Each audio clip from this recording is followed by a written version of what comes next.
And joining us now on the Rich Eisen Show, it's been a while since we've spoken to this man. It's kind of a tradition unlike any other. When we're done with the football season, we're just surfing into the world of college basketball. And who better to check in with that than the great Jay Bilas from the Worldwide Leader in Sports. How you doing, Jay? I'm doing great, Rich, and that's a standard SportsCenter line after the Super Bowl. The SportsCenter anchor saying, "Now we turn our attention to college basketball," as if we haven't been playing all this time. Well, you know what? I know it's somewhat of an offense since obviously that's your life, an era. I'm like, hey, I haven't really been paying attention to what you've been up to, so let me ask you what you've been up to. And I've been offending people that way since 1996 when I first said those words on SportsCenter, Jay. So, way back in the day, I probably Dick Vitale once upon a time was like, what the hell's he talking about? But at any rate, but UConn is sitting atop, right? Like a colossus right now. Their second longest streak at number one in the history of their program. Jay, correct? Yeah, UConn's kind of separated from the pack. And early on in the season, they had some injuries. Stephon Castle, their big shot freshman, was out. They had Donovan Clingan out for a period of time. They lost at Kansas with guys injured. And still, I think early on in the season, everybody was saying, schleps like me were saying their offense is Final Four good, but their defense has a ways to go. And now both their offense and defense are Final Four good. I think they're asserting that. Even though they have different parts than they had last year, they lost a lot, but they replaced it, and they're legit. They're the best team. Now, whether Purdue or Houston or Arizona can catch up to them, everybody's subject to getting clipped in the tournament. That can happen to the best teams, but in a 7-game series, I think the smart money would be on UConn. So then, in terms of clipping somebody, I mean, at this point last year, if I say, tell me who can come out of nowhere and win it, would you have said UConn, right? I mean, so, but that said, I'll still ask you where things currently stand mid-February with you.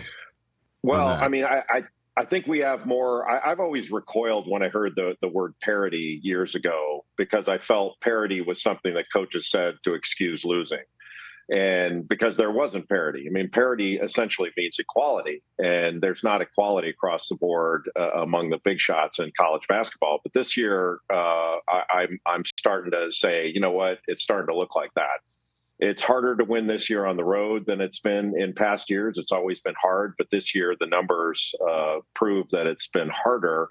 And I think there's not enough data, Rich, to make a conclusion here, but my sense is that the transfer portal and to some extent NIL have spread talent around even more.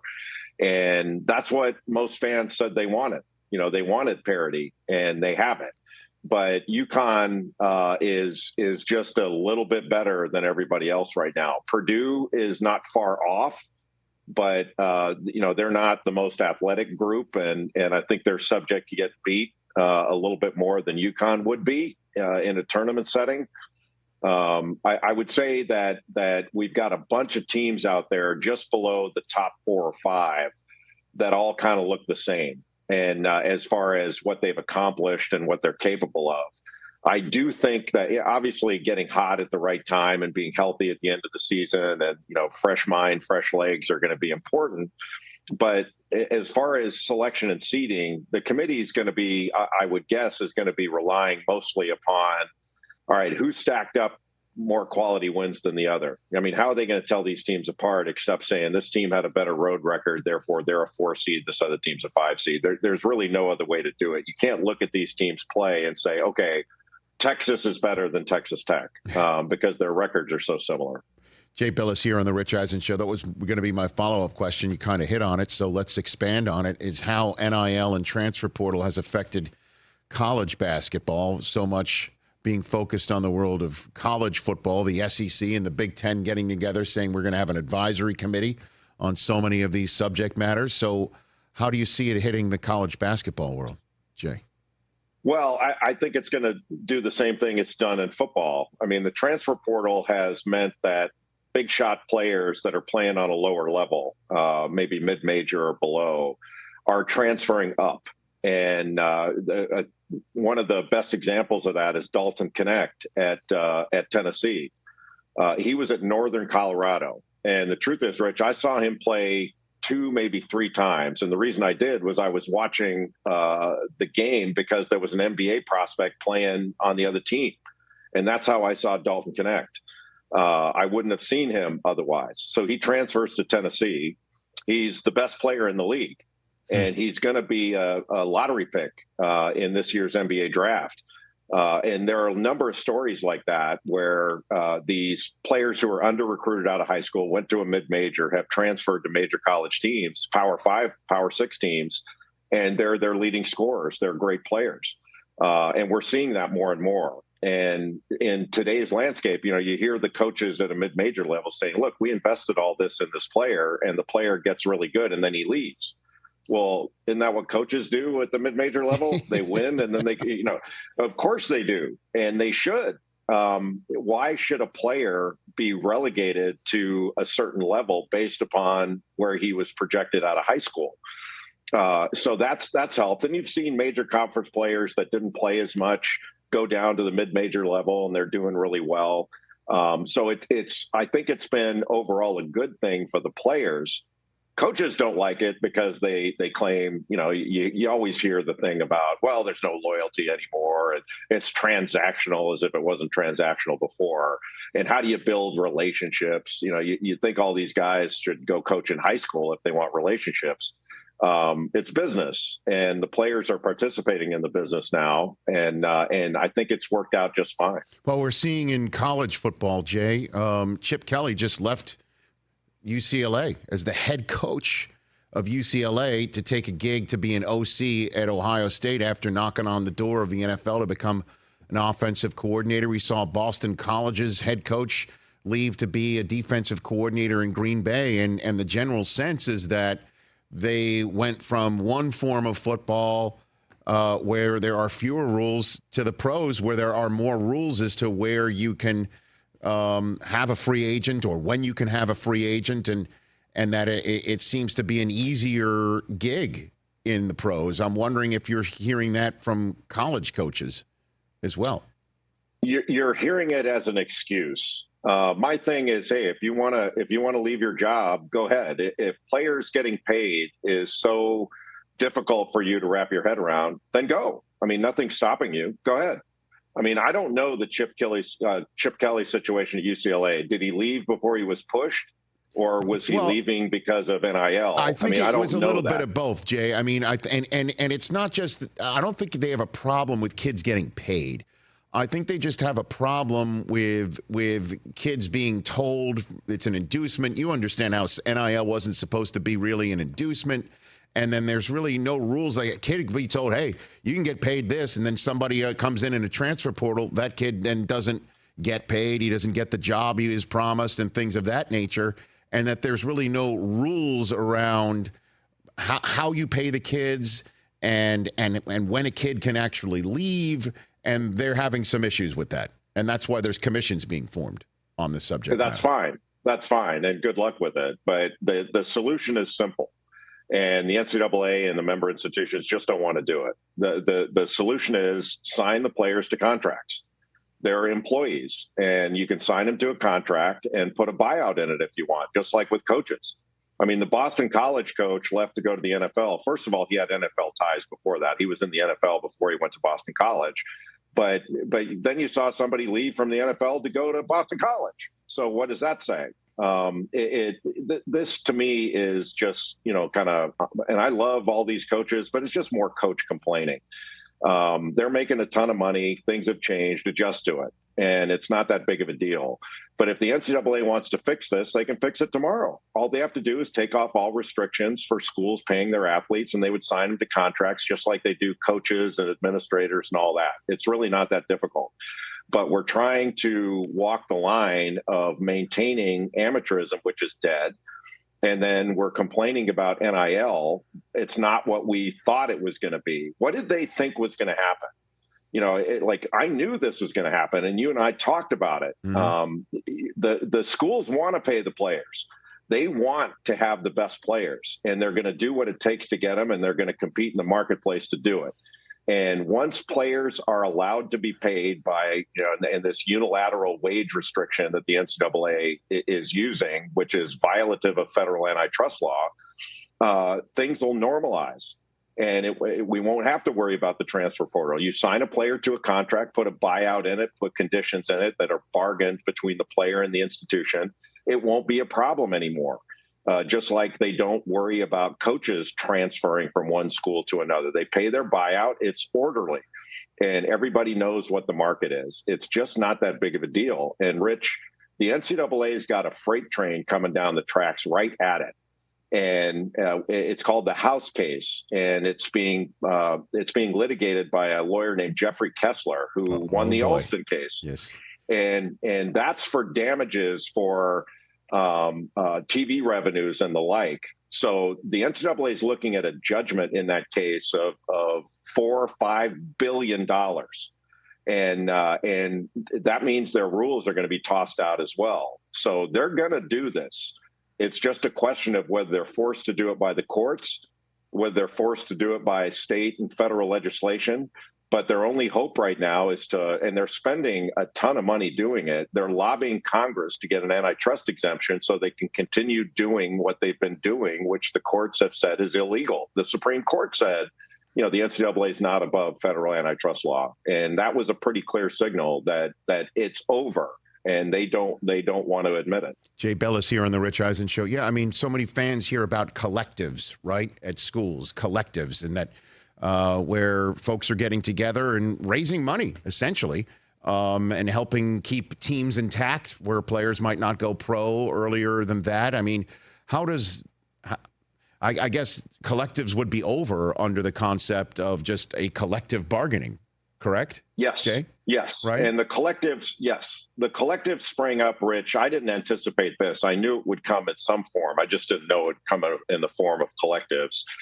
The collective sprang up so that schools could offer money to players under the NIL rules and do it in a way that made it seem like it's outside the school. It's not like these collectives are going out and recruiting players that the coach doesn't want. They are working in tandem with these collectives. But it's really no different than when a fan base wants to get rid of a coach and the coach has a big buyout. The fans raise the money for the school to do it in certain instances. So that's the way and you hear people use the term unsustainable. It's unsustainable for the schools to have to go back to the well to all these big donors and raise money every year. Well, if it's unsustainable, then don't do it. I don't understand the problem here. The schools want to pay the players. That's been proven by the fact that these collectives are all over the place. And you have coaches now that are going to their fan bases saying, hey, to remain competitive, we need you to give money so we can fund our collective and pay the players. It's not a big deal to pay them. They know they're going to do it, and they just need to bite the bullet and go ahead and do it. And I'm telling you, Rich, this will not be a problem. The problem will be administrators know what's going to happen. They know that once players are allowed to be paid, that the business is going to start being run efficiently, and they're going to start putting money where it matters, which is on the field or on the court in player acquisition and paying the best coaches. All these administrative positions that are basically bank vice presidents are going to go away. And when private equity comes in, when these schools start selling their programs to private equity is going to come in and say, hey, man, we bought this income stream. You are going to eliminate all these needless expenses. And we're going to see an efficient business like you see in the NFL and the NBA. It's already the NFL and the NBA. The only difference is the NFL and the NBA do not restrict what the players make. And there are salary caps, but those are bargained between the players and the league, and the players get 50% of the league revenues. And college sports doesn't want that. They don't want to give 50% of their revenues to the players, but we're headed more in that direction. I don't know that we'll ever get to collective bargaining or there'd be a union or a trade association to bargain with, but that's where we're headed.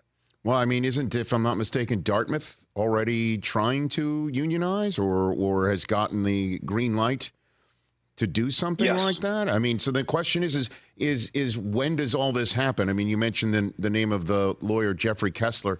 Anybody who follows the NFL and their labor battles and collective bargaining agreements knows that the word Jeffrey Kessler is potentially a 4-letter word for a lot of owners in the NFL. So he means business, and he usually gets the way that he wants. So what's the timeline on all this as we're getting set for a college football season with 12 playoff teams and yet another men's? And by the way, the women's game is absolutely exploding. As we saw Sabrina Ionescu against Steph Curry, Caitlin Clark setting a major record and then sparking a conversation as to whether she's great or not and things of that nature. I mean, this is all exploding right now. What's the timeline on it, Jay? It depends, Rich, if we continue to go the legal route through the courts and through legislatures. That'll take a little bit longer. The House case is the linchpin in all this. So it's a group of players that are suing in a class action for damages for being cut out of sharing in revenues over all these decades. And the damages are going to be in the billions. And then in antitrust cases, those damages are tripled. So the NCAA is going to lose that case, and I think they know it. In fact, I know they know it. So the best thing to do for the NCAA is go to Kessler and settle the case and say, they know they're going to have to pay a lot of money. They'll be able to settle it short of the $4 or $5 billion. They're very likely to lose at trial. And who gets that money, Jay? Just not to interrupt. The players. Who? The players, like players that are from members for the last 10, 20 years and things of that nature? Yes. Yes. They're members of a class. So it's a class action. So anybody who gets certified as part of that class is going to share in that judgment. Okay. And, there's a big question as to where's the money going to come from? Like, how are the schools going to pony up? But they're going to be liable for it. But I think the best thing to do is go to Kessler and say, look, here's the money amount that we'd like to propose paying, but also we're going to change. We're going to work with you to change the system and say, here's what we're going to do going forward. There's nothing stopping the NCAA from changing their rules tomorrow. They just don't want to. But now they're going to have to. They've got this weight on them with this House case and other litigation, and they're going to lose. And absent Congress coming in and giving them a federal law that preempts all these state laws, and make some of this litigation I don't think there's any federal law that can stop that litigation. So they may be on the hook for those damages anyway. But going forward, if they got some kind of federal law, they may be protected and not subject to antitrust problems in the future. But given that Congress can't pass anything right now, what's the realistic hope that they're going to come in and take on college sports? And how would they enforce it? Like the federal government doesn't want to be overseeing college sports and have to enforce any law that they pass. So they can talk about a new law all they want to. The issue is going to be government enforcement of that law.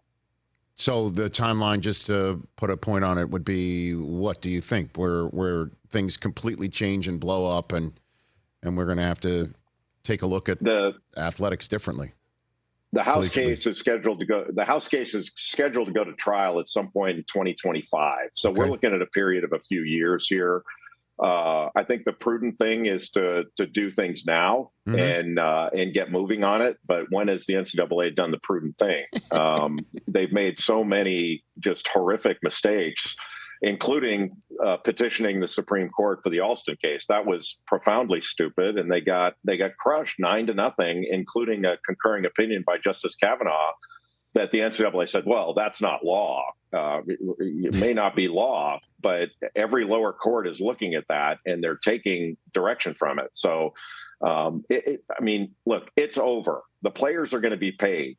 The question is, how soon will the NCAA wake up to this and take their heads out of the sand and do something about it? And right now, it looks as if they're just trying to, keep going as long as they can and hope that there's some miracle out there for them from Congress. And I'm not sure it's coming. I don't think it is. Well, in the meantime, Duke, Miami, right?